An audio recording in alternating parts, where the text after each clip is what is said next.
tumbuhan dan bagian-bagiannya. Kalian tahu tidak, tumbuhan selain memperindah lingkungan, ia juga mempunyai peranan penting bagi kehidupan. Karena ia dapat menyerap karbon dioksida dan menghasilkan oksigen. Nah, apakah kalian tahu apa saja bagian-bagian dari tumbuhan? Tumbuhan itu terbagi menjadi 5 bagian utama, yaitu akar, batang, daun, bunga, dan buah. Mari kita lihat bagian-bagian tumbuhan satu persatu. Bagian tanaman yang pertama adalah akar. Seperti gambar ini, akar terbagi menjadi beberapa bagian, seperti pangkal akar, batang akar, cabang akar, rambut akar, dan tudung akar. Tahukah kalian, ternyata bentuk akar juga ada 2 macam, akar tunggang dan akar serabut. Akar tunggang terdiri atas satu akar besar yang merupakan kelanjutan batang, sedangkan akar-akar yang lain merupakan cabang dari akar utama.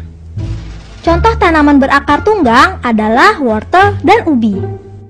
Nah, bentuk akar seperti ini disebut akar serabut. Sesuai namanya, akar serabut berukuran kecil-kecil yang tumbuh di pangkal batang seperti serabut. Contoh tumbuhan berakar serabut adalah bambu dan jagung.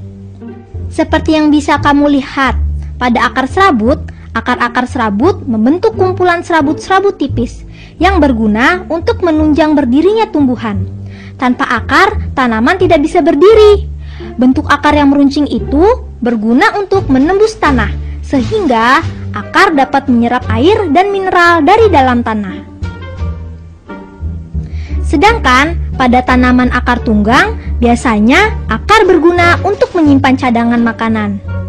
Pada beberapa tumbuhan, seperti tumbuhan bakau, akar juga dapat berfungsi sebagai alat pernapasan. Sekarang, kalian sudah tahu tentang akar. Ayo sekarang kita lihat bagian batang. Gambar ini adalah gambar batang jika dipotong belintang. Dari gambar itu kita tahu bahwa batang terdiri atas jaringan-jaringan seperti epidermis, korteks, endodermis, dan silinder pusat atau stele. Lihatlah gambar batang ini. Pangkal daun, bunga, dan buah menempel pada batang. Berdasarkan keras lunaknya batang, batang dibedakan menjadi 3 macam. Ada batang yang keras, berumput, dan batang yang lunak. Kalian sudah tahu bahwa batang berkayu itu bersifat keras. Pohonnya banyak yang tinggi dan besar. Contohnya seperti pohon kayu jati yang kayunya biasa digunakan untuk membuat perabotan seperti lemari. Kursi juga terbuat dari kayu pohon yang berbatang keras. Coba kalian lihat gambar ini. Batang rumput tidak berkayu, berruas-ruas, dan berongga. Tumbuhan dengan batang rumput umumnya pendek, contohnya batang padi ini. Tumbuhan batang basah memiliki batang yang lunak dan berair, misalnya tumbuhan bayam. Nah, tahukah kalian apa kesamaan dari ketiga jenis batang tadi? Ya, mereka berdiri tegak mengikuti sumber cahaya matahari. Ini merupakan contoh fungsi batang sebagai penopang yang menjaga tumbuhan tetap tegak dan menjadikan daun sedekat mungkin dengan sumber cahaya. Lihat saja pohon jati, batangnya tumbuh makin tinggi. Hal ini menyebabkan daun yang tumbuh pada batang mudah mendapatkan cahaya. Selain sebagai penopang tegaknya tumbuhan, batang juga berguna sebagai penyimpan cadangan makanan.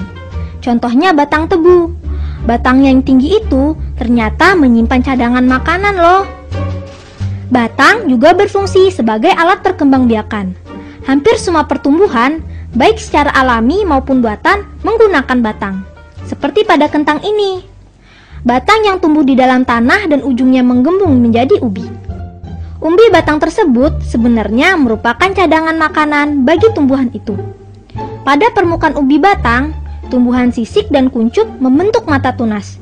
Setelah itu, batang tersebut pun mengeluarkan tunasnya. Batang yang besar dan menyebar itu juga berfungsi mengangkut air dan garam-garam mineral dari akar ke daun serta tunas. Nah, sekarang kalian sudah mengerti kan? Belajar kali ini cukup dulu ya. kita lanjutkan tentang daun dan bunga di bagian buah bab ini. Tumbuhan dan bagian-bagiannya, part 2. Wah, seru kan belajar bagian batang? Sekarang kita akan belajar tentang bagian daun. Daun tumbuh di batang. Tahukah kalian, warna hijau pada daun disebabkan oleh klorofil. Klorofil adalah zat hijau daun. Pada tumbuhan, klorofil berperan dalam proses penyerapan cahaya matahari yang kemudian digunakan oleh tumbuhan untuk pertumbuhan dan penyerapan makanan. Daun dibedakan menjadi dua macam, yaitu daun lengkap dan daun tidak lengkap. Mari kita lihat apa perbedaannya. Lihatlah gambar ini. Daun lengkap terdiri atas 3 bagian, yaitu pelepah, tangkai, dan helai daun. Daun tidak lengkap adalah daun yang hanya tersusun atas 1 atau 2 bagian saja. Biasanya, daun tidak lengkap hanya terdiri atas bagian tangkai dan helai daun. Pada umumnya, bagian daun yang paling kelihatan adalah helai daun. Bentuk helai daun juga dipengaruhi oleh susunan tulang daun. Berdasarkan bentuknya, tulang daun terdiri dari tulang daun menyirip, menjari, sejajar, dan tulang daun melengkung. Nah, gambar ini adalah gambar tulang daun menyirip. Tipe tulang daun seperti ini biasanya dimiliki oleh tanaman rambutan, mangga, apel, dan sebagainya. Ini adalah tipe tulang daun menjari. Tipe tulang daun ini dimiliki oleh daun pepaya, daun jarak, dan sebagainya. Ini adalah tipe tulang daun melengkung. Tipe tulang daun seperti ini biasanya dimiliki oleh daun sirih. Kalau yang ini adalah tipe tulang daun sejajar. Nah, tentu kamu tahu contoh tanaman yang bertipe tulang daun sejajar. Ya, betul. Contohnya adalah padi dan jagung. Tahukah kalian, daun-daun yang berbagai macam jenis itu ternyata memiliki fungsi yang sama, yaitu tempat pembuat makanan. Dengan menyerap sinar matahari, daun melakukan proses pembuatan makanan atau fotosintesis. Daun juga bernapas loh. Daun mengambil zat karbon dioksida dan mengeluarkan zat oksigen. Selain itu, daun juga dapat mengeluarkan sisa-sisa pernapasannya dalam bentuk uap air. Proses ini disebut penguapan. Wah, sekarang aku lebih paham tentang daun. Oh iya, tidak lupa bagian yang paling menarik dari tumbuhan, yaitu bagian bunga. Bunga memiliki corak warna yang mencolok untuk menarik perhatian serangga sehingga bisa terjadi proses penyerbukan. Makanya, bunga pada tumbuhan berfungsi sebagai alat perkembangbiakan. Meskipun bentuk bunga yang kita temukan beraneka ragam, tetapi setiap jenis bunga memiliki bagian-bagian yang memiliki peranan masing-masing. Mari kita pelajari satu persatu. Kelopak bunga merupakan bagian bunga yang paling luar. Kelopak bunga biasanya berwarna hijau seperti daun atau berwarna-warni seperti mahkota bunga. Mahkota bunga berguna untuk menarik serangga, untuk membantu penyerbukan. Terletak di sebelah dalam kelopak dan mempunyai warna yang beraneka ragam. Benang sari merupakan alat kelamin jantan yang terdiri dari tangkai sari dan kepala sari. Benang sari biasanya terletak di tengah-tengah mahkota bunga. Bagian berikutnya adalah putik.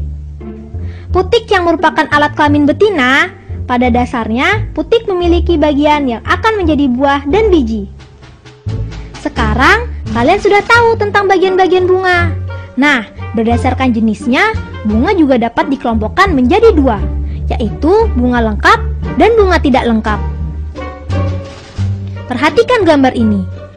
Apabila bunga memiliki kelopak bunga, mahkota bunga, putik, dan benang sari, maka bunga itu disebut bunga lengkap. Jika bunga tidak memiliki salah satu bagian tersebut, maka bunga itu disebut bunga tidak lengkap. Ayo tebak bagian apa ini? Ya betul, ini adalah bagian buah. Buah dihasilkan melalui penyerbukan yang terjadi di bunga. Kemudian diikuti oleh pembuahan yang menghasilkan bakal buah dan biji. Bakal buah tersebut kemudian berkembang menjadi buah. Buah biasanya berfungsi untuk membungkus dan melindungi biji. Nah, tentunya sekarang kalian sudah bisa menyimpulkan bahwa setiap bagian dari tanaman memiliki kegunaan dalam kelangsungan hidup kita. Tanpa adanya tanaman, kita tak mungkin bisa hidup di bumi ini.